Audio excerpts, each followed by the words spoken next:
Belakangan muncul kabar PDIP akan bergabung dengan pemerintahan Prabowo Subianto dan Gibran Rakabuming Raka. Isu pertemuan Megawati Soekarno Putri dengan Prabowo pun kemudian muncul untuk membahas terkait koalisi. Padahal Prabowo sendiri sudah didukung oleh partai-partai di luar koalisi Indonesia Maju atau KIM yang sehingga kini dinamakan KIM Plus. Jika PDIP akan bergabung ke koalisi, tak ada lagi oposisi yang menerapkan prinsip check and balance di negara yang demokrasi ini. Atau kini oposisi hanya milik suara jalanan?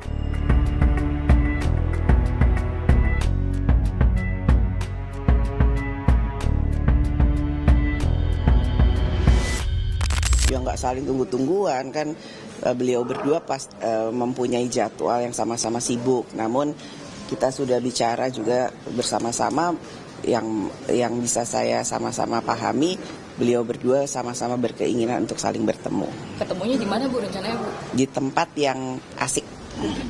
Sejatinya, dalam sebuah negara demokrasi, oposisi dibutuhkan untuk check and balance terhadap kekuasaan. Namun, Indonesia sepertinya akan kehilangan partai yang dapat menjadi penyeimbang kekuasaan. Setelah Prabowo Subianto dan Gibran Rakabuming Raka memenangkan Pilpres 2024, Koalisi Indonesia Maju atau KIM kedatangan sejumlah partai yang berkoalisi, sehingga kini menjadi KIM Plus atau banyak pengamat mengatakan koalisi gemuk. Sebut saja Partai Keadilan Sejahtera, Partai Nasdem, dan PKB. Belum selesai isu bagi-bagi kekuasaan dalam pemerintahan Prabowo Gibran akibat koalisi gemuknya itu, muncul isu baru. Partai Demokrasi Indonesia Perjuangan atau PDIP disebut-sebut akan merapat menjadi koalisi. Kabar bakal bertemunya Ketua Umum PDIP Megawati Soekarno Putri dengan Presiden terpilih Prabowo Subianto yang juga merupakan Ketua Umum Partai Gerindra santar terdengar. Dalam sebuah kesempatan, Prabowo Subianto belum mau menanggapi lebih terkait isu pertemuannya dengan Megawati. Rencana pertemuan dengan Bu Mega, Pak. Rencana pertemuan sama Bu Mega itu kapan? Apakah akan berlangsung, Pak, pertemuan dengan Bu Mega? Itu sebelum pelantikan ya, Bapak.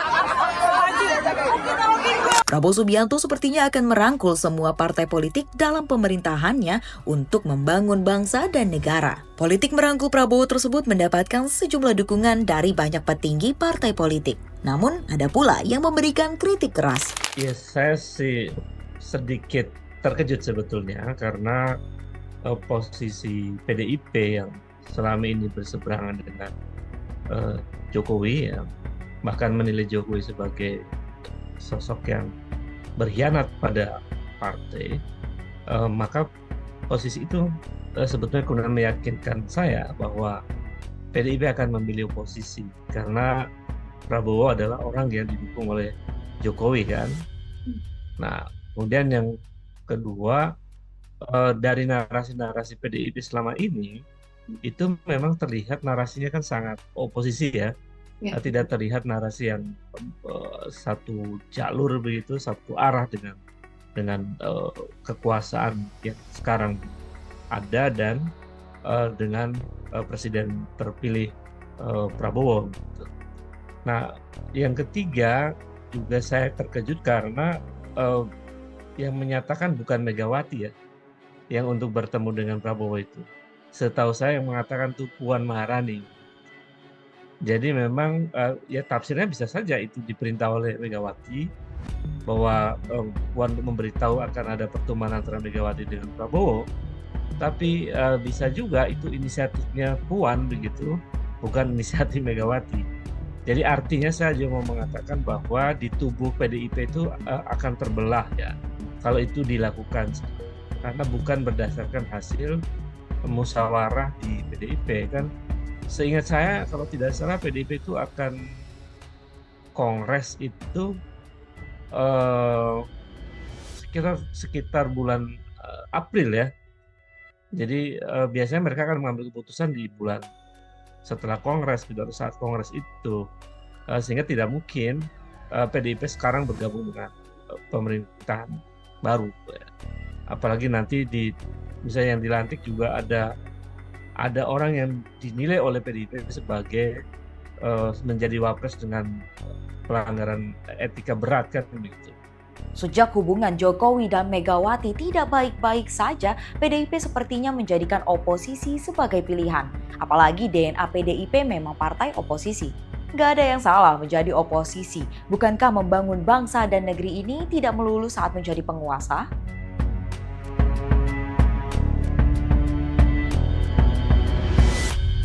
Dalam sistem politik di Indonesia memang tidak dikenal dengan istilah oposisi. Namun para pengamat politik menyebut partai-partai yang tidak berkoalisi merupakan penyeimbang kekuasaan. Meski demikian, ada sejumlah fungsi yang sama antara oposisi dan penyeimbang. Jika PDIP kemudian masuk ke dalam koalisi, bukankah potensi konflik internal bakal terjadi? Sebab sejak Jokowi tidak lagi terlihat bersinergi dengan PDIP sebagai partai pemenang pemilu 2019, banyak kader PDIP yang kerap mengkritisi kebijakan Jokowi. Sebut saja Ganjar Pranowo, atau yang paling up to date, Rieke Diah Pitaloka, anggota DPR RI yang juga kader PDIP.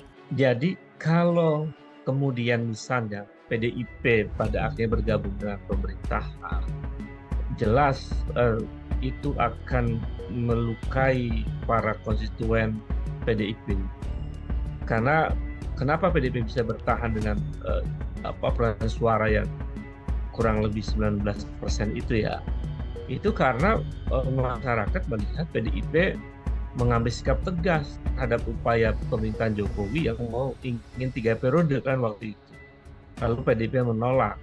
Nah dengan sikap penolakan itu akhirnya PDIP masih tetap punya suara dengan skor yang dengan jumlah yang cukup signifikan ya. Nah kalau kemudian PDIP bergabung dengan pemerintahan pasti banyak pemilihnya yang kecewa. Dan itu memungkinkan munculnya kelompok-kelompok kritis di luar parlemen.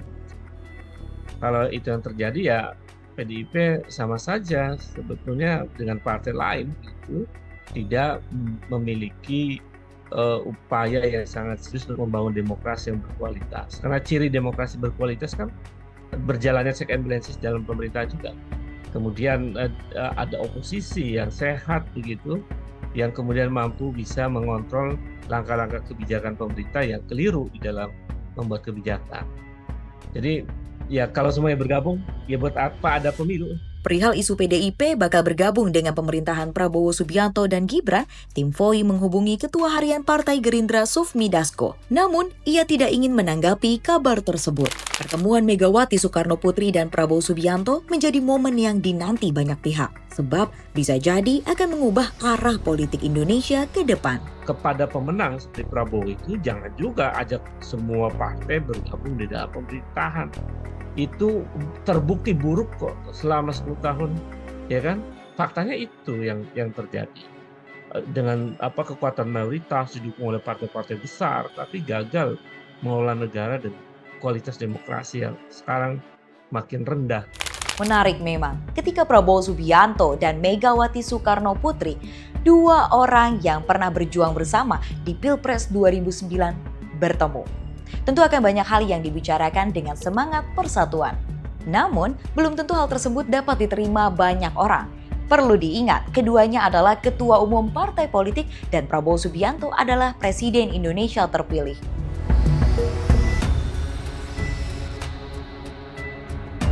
Menurut gue sih itu it's fine aja ya. Apalagi kan ini kan Indonesia itu negara demokrasi, jadi partai politik tuh boleh bermanuver kemana aja, boleh untuk bergabung koalisi ini, koalisi yang satunya lagi kan terserah selama itu bisa menguntungkan untuk partai politiknya sendiri dan tidak merugikan rakyat ya, seperti itu. Jadi ya pilihan mereka sendiri gitu.